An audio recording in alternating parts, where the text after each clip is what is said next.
They say history is written by the victors. But what if victory was built on silence? On the cries that never made it past the stone walls of a prison?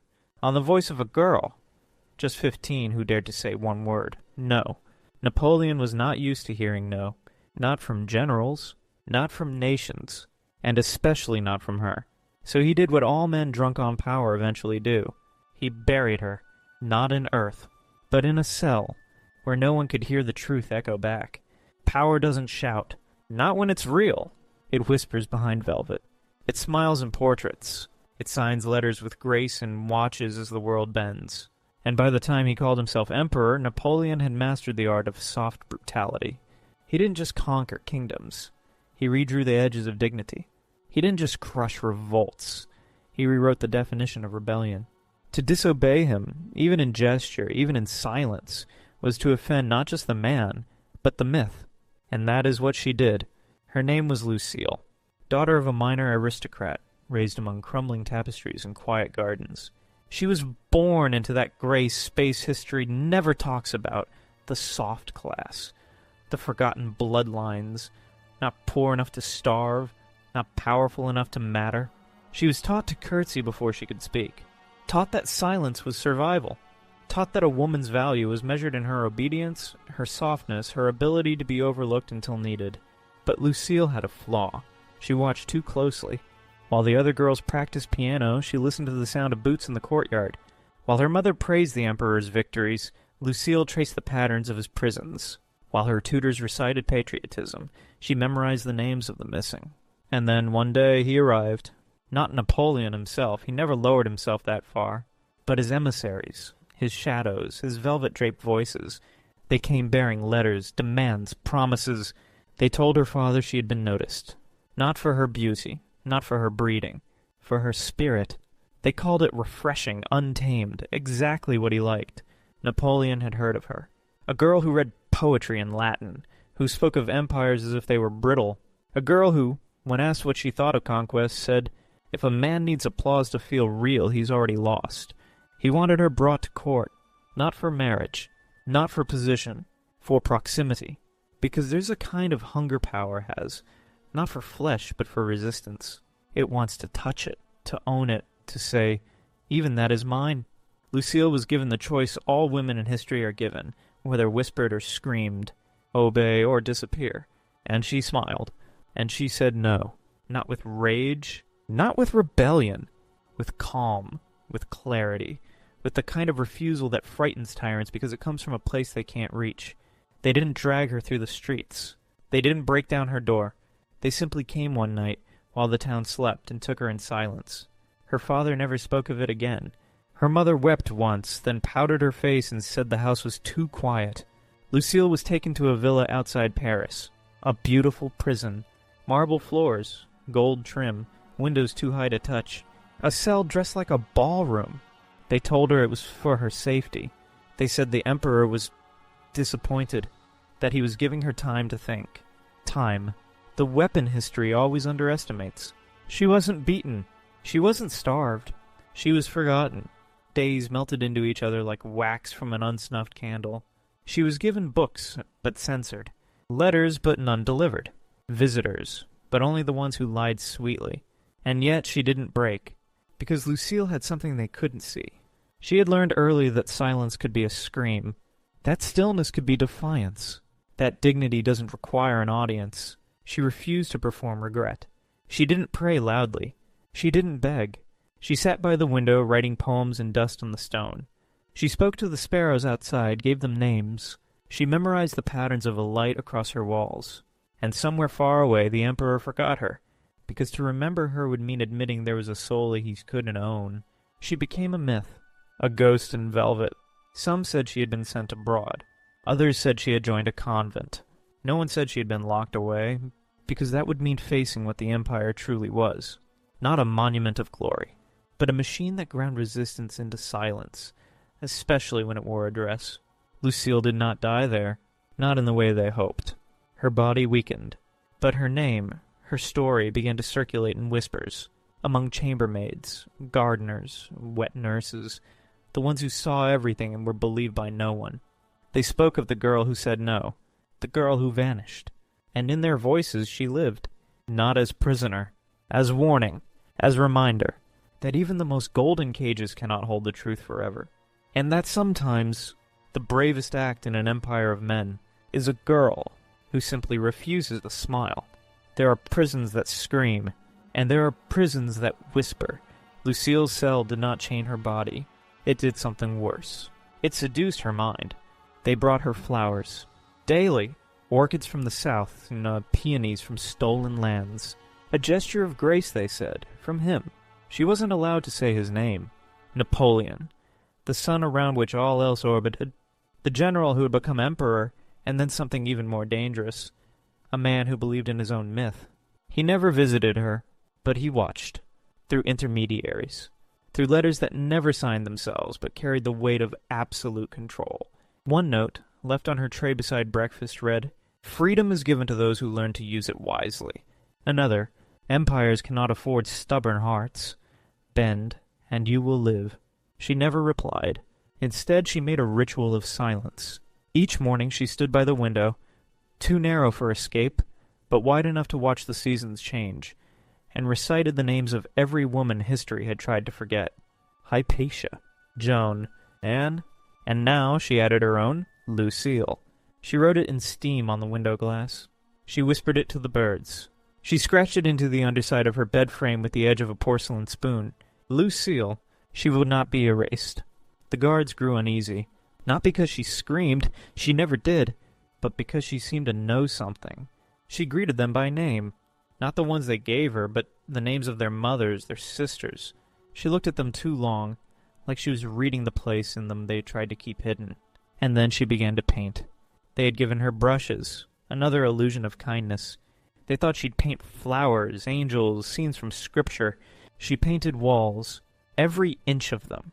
First with blue, then black, then silver spirals that moved like galaxies.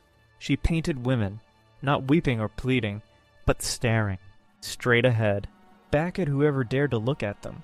And when they asked what it meant, she simply said, "I want him to see." The guards asked who she meant. She didn't answer, but they knew, and they began to close the door faster each time they entered, because the walls now watched them too. News traveled even in silence. A maid who served her once whispered to a friend, who told a cousin, who wrote a letter. That letter found its way to a salon in Paris where a woman drank wine and compared bruises no man believed. They read it aloud. They said her name, Lucille, a girl who refused the emperor and lived. And slowly, a new story was born. Not about conquest, not about war, but about refusal, and the price it exacts. The empire tried to stop it. They denied she existed, said she had married, moved to Corsica, and died of illness. But silence, once broken, does not reseal, especially when it echoes in the mouths of women who have been waiting for centuries to speak. They came to her villa one night, not to free her, to re-educate her. A man in gray entered the cell. He didn't bow, didn't smile. He placed a paper before her, a confession, a recantation, a surrender. She didn't read it. She lit a candle, held the flame to the page, watched it curl. And when he struck her once across the face, she did not flinch. She looked at him the way ruins look at tourists, ancient, unimpressed. She knew now what they feared. Not rebellion, not even revolution, but a girl who would rather vanish than kneel. She no longer cried. She no longer waited. She simply was. A stillness so profound it became dangerous. And in the heart of an empire obsessed with motion, progress is conquest. Stillness was treason. They boarded up her windows, removed her brushes, took away the cat who visited her each dusk. But they were too late. She had already built a world inside her the emperor could not reach. A world where girls who say no do not disappear. They become the silence that haunts every throne. And Lucille? She smiled, because she had realized something. Even in the deepest cell, watched by the cruelest men, she was still the only one who could decide what her name meant. Napoleon never said her name in public. It was beneath him, he claimed. This provincial girl who had disrespected an imperial invitation, a minor insult, an irrelevant flicker in the vast flame of his destiny. But in private he asked about her. Where is she now? Has she changed her mind? Is she eating? What does she write on the walls? And when his aides hesitated to answer, he grew cold. Because a man who has conquered cities, rewritten constitutions, and declared himself an emperor cannot bear the weight of a girl who will not bow. Lucille had become something he could not campaign against. Not an enemy, not a rival, a question. And empires, true empires, do not survive unanswered questions. So he made her a ghost. He ordered her records removed, her letters destroyed, her family threatened, her portrait, commissioned before her refusal, burned in the palace furnace. It was supposed to end her, but all it did was set the story free. The girl who said no became rumor. Rumor became myth. Myth became memory. Women whispered about her as they brushed their hair at night, as they fed their daughters, as they stitched letters into petticoats. Men heard the story and laughed until they saw the way their wives stopped smiling when they did. There were rumors that Lucille had died, that she'd thrown herself from the tower, that she'd poisoned her tea, but none of it was true. She was still there, still alive, still waiting, not for rescue, but for them to realize that she could not be undone. And the walls she had painted, those strange spirals, the women with unblinking eyes, they began to fade, not from time, but from fear. The guards covered them, whitewashed the truths. But paint, like memory, bleeds through if the surface is weak. And they were weak, because by now they had seen too much. One guard refused to return to her cell. Another left Paris entirely. One, it said, stayed at her door for years and never spoke again. Not out of guilt, but awe. Because what Lucille had done was not resist power. She had ignored it. And there is nothing more terrifying to the powerful than irrelevance. Napoleon continued his rise. He crowned himself. He marched east. He redrew borders like a child sketching castles in sand. But at night, in the chambers where no one dared enter without being called, he stared at maps and saw her face in the empty spaces. He read reports, but between the lines he saw poems. He looked at women and wondered if they, too, had said no to something and simply had been better at hiding it. He was haunted not by what Lucille had done, but by what she hadn't. She hadn't begged. She hadn't cursed. She hadn't tried to be remembered. She had simply lived without him, and in doing so, revealed the absurdity of his need to be worshipped. He ordered her moved to another villa, a colder one, higher in the hills, where the wind didn't speak and the stars never felt close. He thought it would break her. It didn't. She adapted. She peeled the paint from the walls, used stone to scratch symbols into the floor, wrote in ash, in steam, in thread pulled from her own skirts. She didn't need light anymore. She had memorized the rhythm of shadows, and in that rhythm she wrote stories, not of emperors, but of hands that held instead of ruled, of voices that asked instead of ordered, of lives lived with breath, not banners. The girl who said no had become a woman who didn't need to say anything at all, and when war returned to France, and bodies filled the fields like fallen wheat, and the emperor who could not be denied finally began to lose, people remembered her, not as tragedy, as prophecy. Because an empire that fears a teenage girl's refusal is not a strong empire. It is a glass crown balanced on the trembling hands. And somewhere, alone, in a villa high above the noise, Lucille smiled again, because history wasn't done with her. It had only just begun to understand what she meant. Empires die loudly, with smoke and horses and boots fleeing across broken borders, with marble cracked by cannon fire, with men tearing ribbons from their own uniforms so they won't be mistaken for what they once worshipped. But sometimes they also die quietly, with a whisper, a name, a silence they can no longer explain. Napoleon's fall was not sudden. It was slow, like the tide pulling away from a castle of sand, one defeat, then another, a mistake, then pride refusing to call it that. And all the while Lucille sat in her cell, untouched by glory or ruin. She had outlived his parades, outlived his victories, outlived the version of him that believed she could be erased. Her walls were still bare, her skin pale, but her eyes, those hadn't dimmed. Because while he had been conquering cities, she had been learning how to breathe in a world that had forgotten her. The guards changed. Young men who didn't know who she was, didn't ask. They brought food, took the tray, and if they paused, if they looked too long at the woman who said nothing but seemed to know, they moved on quickly. But sometimes she spoke, not to them, to herself, or maybe to something larger. She said things like, Power wants to be loved because it knows it isn't. Or, they keep me here because they know I left a long time ago.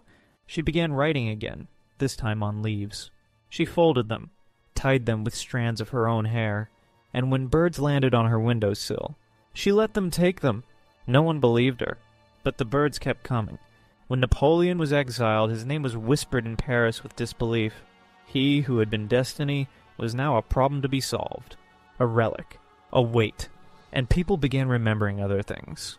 They remembered the taxes, the prisons, the conscriptions, the sons who never came back, the daughters who were silenced, and in the quiet that followed the end of a myth, Lucille's name returned, in salons, in songs. A young girl sang a lullaby on a street corner. She didn't know where she had heard it, but in it a woman tells a cat that saying no is not a sin, only a beginning. A portrait was found, not the one that had been burned, another, drawn by a court artist who had once glimpsed her in a corridor and could not forget her. Eyes like smoke, mouth like memory. They hung it in a bookstore, not a gallery, and the women who saw it didn't cry. They stared, like the portrait stared back. The new government, more cautious, more clever, issued a statement. They said Lucille had been a ward of the state, protected, not punished, cared for, not confined. But they didn't release her. They couldn't, because letting her go meant admitting she had never been dangerous, only right. But Lucille didn't wait for permission. One morning a maid opened her door, and the room was empty. No trace, no note, no struggle. Only a single word, carved into the wood of the windowsill. Enough. Some said she fled the country. Others said she became a nun. A few whispered that she walked into the sea, and the sea welcomed her. But the most stubborn story, the one that refused to die, was this, that she never left, that she became wind, or story, or conscience, that every time a girl stands up when told to sit, or says no without shame, or stares power in the eye and does not blink, that's her, Lucille, the ghost they couldn't bury, the woman who taught the world that some prisons have doors. But the real escape is remembering who you are before they taught you to forget. History rarely remembers the moment power cracks. It records the battles, the treaties, the coronations and exiles, but not the breath before a tyrant's command is met with stillness, not the long pause after a question is asked, and no one kneels. Lucille's story was never meant to survive. It was too small, too inconvenient, too disobedient. But that's the kind of story that slips through cracks, that travels not through books, but through blood. She had no children, but she became mother to 1,000 refusals. In the years after Napoleon fell, France tried to cleanse itself with a reinvention. A new flag, a new constitution, a new illusion of dignity. But the old habits died slowly. Men still ruled rooms by volume. Women still disappeared by convenience. And silence still sat heavy on too many lips. Until someone remembered her. It wasn't her name at first, just her shape. The idea of her, fragile but unbroken. A girl who wasn't a soldier, who didn't carry a sword, but who won a war just by staying alive without apology. Her name reappeared in journals, in the margins of banned books, etched into stone behind convents, scratched into barn doors by trembling hands. Not Lucille the prisoner, not Lucille the traitor. Simply she said no. And slowly, young women stopped whispering their questions. They asked them aloud. They stopped looking down when spoken to. They looked straight ahead and dared the world to meet their gaze. And that was when the world changed. Not with revolutions, with stares. A queen in another country refused to annul a marriage to appease a council. A seamstress reported a duke for cruelty, and was believed. A young girl accused of blasphemy stood trial and defended herself without weeping. Each of them, when asked where they found their strength, gave the same answer. I don't know, I just felt I wasn't alone. Lucille was never given credit. No statues were raised. But if you visited the right places, those with dust in the corners and history under the floorboards, you'd find her. In a mural half-faded beneath chapel paint. In the unfinished letter of a woman who vanished before her trial. In the last poem of a philosopher who died in prison, scrawled in blood. There are no small refusals, only underestimated ones.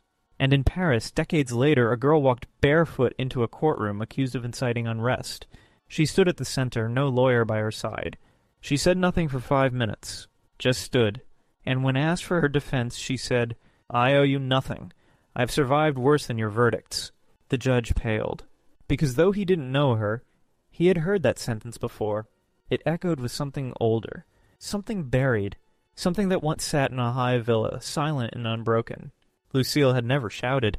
She had whispered, but it was the kind of whisper that digs beneath palaces, waits for the cracks, and pulls, and slowly, until the gold falls like ash. She never signed a manifesto, never led a march, never held a musket or raised a banner, and yet, when the time came to reckon with the rot beneath the thrones of Europe, her absence was the loudest voice in the room. They tried to erase her with velvet, with protocol, with time, but history does not forget women like Lucille. It buries them, yes, beneath centuries of etiquette, beneath the names of generals, beneath dusty portraits of men who thought conquest was a substitute for meaning. But then, quietly, inevitably, those women rise, not in vengeance, in memory. Because Lucille had become something more than a girl. She was a shape in the mind, a phrase behind the tongue, the moment before the answer. No, that single word had built more freedom than 100 treaties, and it had cost her everything, or so it seemed. But that's the trick power never learns, that some lives grow in confinement, that some souls stretch when denied, like vines in darkness reaching for cracks of light. In the final years of her life, if she lived to see them, Lucille would not have recognized the world outside. The emperor's statues chipped, his decrees overwritten.